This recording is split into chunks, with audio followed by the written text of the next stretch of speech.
There are many great things both inside and outside of Valley Forge High School. Pristine athletic facilities, ducks, a beautiful new, ducks? Those must be some of the new residents to the Valley Forge Wetland, an ecological haven created from an unused courtyard. Plans for the wetland began over a year ago, with 1966 Valley Forge alumnus Jim Wohl leading the way. I came to the Valley Forge High School and I got together with Linda Brown, who is the president of the alumni of Valley Forge High School, and I invited her to go to a restaurant on Pearl Road and just sit and talk and see, if it was possible that we could put a wetland here in this courtyard. So that took probably all of about 8 months with meetings and bringing different organizations together. The next step really was to get involved with John Komar, who is a biology teacher here at Valley Forge High School. I'm gonna say he probably came almost around this time last year. He mentioned the idea, and I was like, yeah, let's do it, and he mentioned Terry, how much help we'd get from Terry, which was really key. Professor Terry Greathouse from Cuyahoga Community College's Western Campus was also brought in because of his prior experience creating wetlands in the Parma area. I was project director of the West Creek Wetlands off Ridgewood, and one of the individuals at the Metro Parks referred Jim to me, and Jim came and asked that would I help with a creation of a shallow water wetlands here for John and John's biology class. So I came over and talked to John and talked with Jim, and we looked at the courtyard here, which was not in use, and decided we could do it. Students were given the opportunity to help design the wetland using drawn plans. After this preliminary work, it was time to start digging. Many state and community leaders were present at Valley Forge to lend a hand and grab a shovel. Well, at first I had the idea that we were going to be able to put machinery in here and not have to do all that heavy digging, but it turned out that the machinery would not go through the doors, and then we were concerned that it would destroy the floors here in the school. So the only other answer was manual digging it. It's a large project, but we have lots of labor here. They would actually start grabbing kids from lunch and ask them if they want to come out and work in the wetland, and they would, and they loved it. They took pride in it, they took ownership in it. And we had a volunteer day on a Saturday, they showed up. So with those two guys and with the students, we were able to dig this thing out in one summer and put the plants in. We have a shallow water wetlands now, averaging about 2 feet deep. We have a few 3-foot pools for the critters to escape to in the wintertime if it freezes over. But there's no really deep areas there for someone to fall in over their head.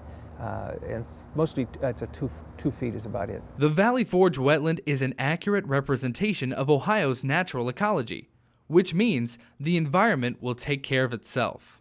Thanks to the community partners involved in the project, completing this complex ecosystem will cost the school district virtually nothing.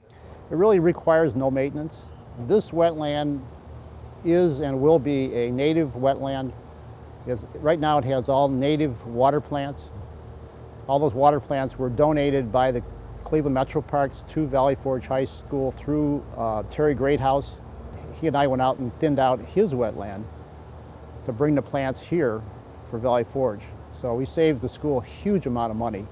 The interaction students have within this new environment will be one of its greatest benefits.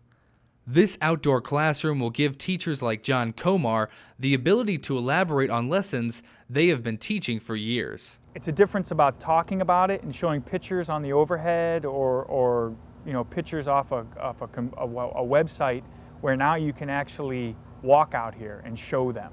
And that is educationally just unbelievable. And you're like, if it spurns a kid into going into a science field that they maybe thought didn't exist or just had no interest in, that's the best thing that can ever happen. It adds that extra element to your curriculum that you might not be able to get because field trips are expensive, and to take 30 kids or 30 or 40 kids when you may have a class of 150, now you can take them all here. The opportunities that these students are exposed to are truly unique and positively impact their education. The difference is evident, says college professor Terry Greathouse.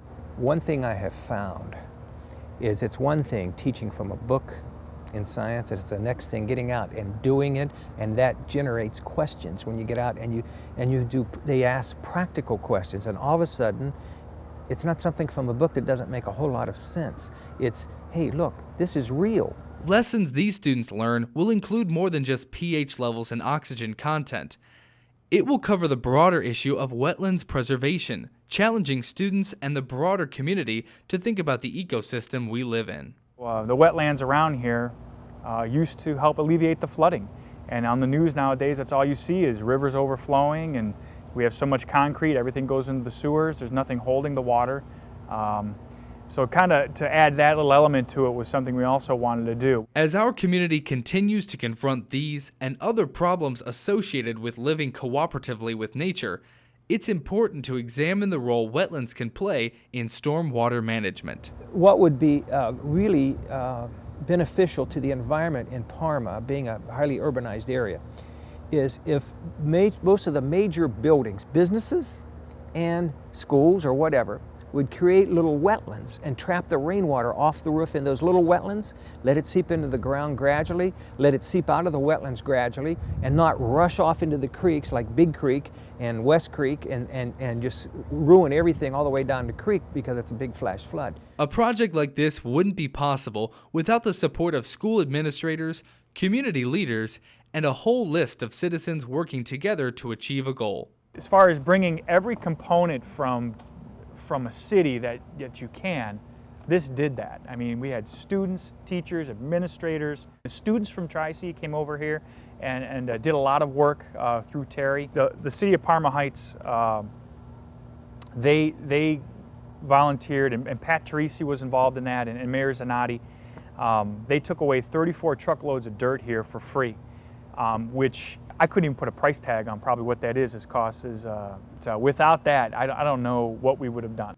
Along with the long hours and elbow grease put into this project, a number of kind donations helped to make the wetlands possible. If anybody wants to donate out there, they can contact Valley Forge High School, contact me, and any money, you just donate to the Environmental Club. Over the past 4 months, the courtyard inside Valley Forge has been transformed into a beautiful, natural wetland. As our society progresses, it seems more and more of our green resources are being consumed. The Valley Forge wetland allows us to keep our green space and pass its beauty onto our most valuable resource, the youth of our community. The problem with some of these is, of course, some of us drop out, and then sometimes they just go by the wayside. I don't think John's going to let it happen. And Jim, he's gung-ho, so he's going to keep enhancing this and coming in, putting in more plants. That's what I like to see them. I like to see them use it. And I like to see a lot of students out here using this, getting practical experience, getting down there and get by the mud, get that water up, see those little critters running around, say, what's that, Kids are always asking questions about what other wildlife we're going to put in here and what will happen if you put a frog in there. So to do that kind of stuff is really what pushes it, you know what I mean? And that's the way it should be. That's the way science is. It's asking questions and then going out and doing it.